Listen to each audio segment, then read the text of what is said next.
बिना किसी कैप्टन और क्रू के एक शिप पार करेगा अटलांटिक महासागर।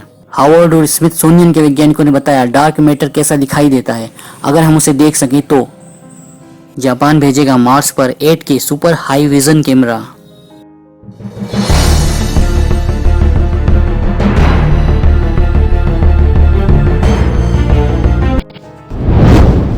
बिना किसी कैप्टन और क्रू के एक शिप पार करेगा अटलांटिक महासागर।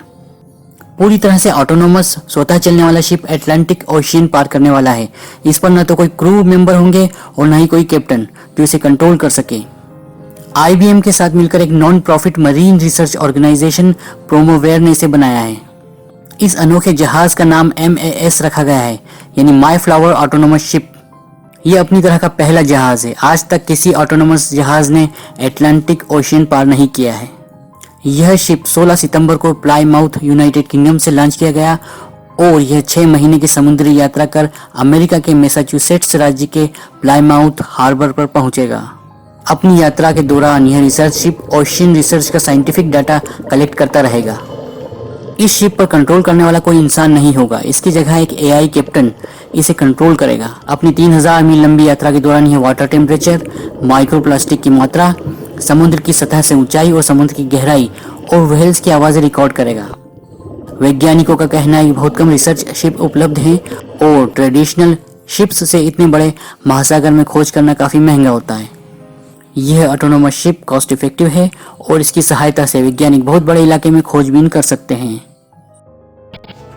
हार्वर्ड और स्मिथसोनियन के वैज्ञानिकों ने बताया डार्क मैटर कैसा दिखाई देता है अगर हम उसे देख सकें तो।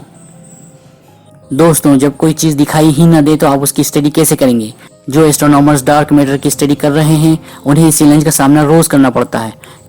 यूनिवर्स का 85% मैटर डार्क मैटर के रूप में है, जो न तो दिखाई देता है और न ही लाइट और मैटर से क्रिया करता है। डार्क मैटर को डिटेक्ट करने का एक ही तरीका है और वो है ग्रेविटी। डार्क मैटर अपनी ग्रेविटी से लाइट और मैटर को प्रभावित करता है। इतनी मुश्किलों के बाद भी वैज्ञानिकों ने डार्क मैटर के बारे में कई रोचक बातें जान ली हैं, जैसे कि डार्क मैटर डार्क ही नहीं बल्कि कोल्ड भी है। इसी वजह से इसके पार्टिकल्स आपस में जुड़कर विशालकाय गैलेक्सी क्लस्टर्स के बनने में मदद करता है। अक्सर यह किसी गैलेक्सी के चारों ओर एक हालो के रूप में जमा हो जाता है, जिससे कि उस गैलेक्सी की ग्रेविटेशनल पावर बहुत बढ़ जाती है। डार्क मैटर का कोई भी सिमुलेशन कितना सही होगा और कैसा होगा, यह इस बात पर निर्भर करता है कि आप क्या मानकर चल रहे हैं कि डार्क मैटर किन पार्टिकल्स का बना है। जैसे हमारा विजिबल मैटर इलेक्ट्रॉन, प्रोटॉन और न्यूट्रॉन का बना होता है। इस सिमुलेशन में वैज्ञानिकों ने यह माना कि डार्क मैटर WIMPs पार्टिकल्स का बना है।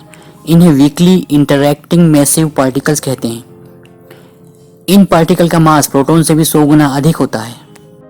इस सिमुलेशन को रन करने पर डार्क मैटर ने गैलेक्सीज के चारों ओर एक हालो बनाया, ठीक उसी तरह जिस तरह हम रियल यूनिवर्स में डिटेक्ट करते हैं। लेकिन एक और आश्चर्यजनक बात हुई, डार्क मैटर ने छोटे लेवल पर भी ऑब्जेक्ट के चारों ओर एक हालो का निर्माण किया, जैसे कि प्लैनेट्स के चारों ओर हालो और स्टार्स के चारों ओर डार्क मैटर का हालो। वैज्ञानिक कहते हैं कि छोटे लेवल के डार्क मैटर के हालो को डिटेक्ट नहीं किया जा सकता, क्योंकि इसका लाइट पर ग्रेविटेशनल प्रभाव बहुत कम होता है। डार्क मैटर के इस सिमुलेशन से हम ये जान पाए कि डार्क मैटर के पार्टिकल्स आपस में इंटरैक्ट करते हैं और आपस में जुड़कर एक आवरण यानी हालो का निर्माण करते हैं, जो कि केंद्र में बहुत घना होता है और किनारों पर पतला होता जाता है।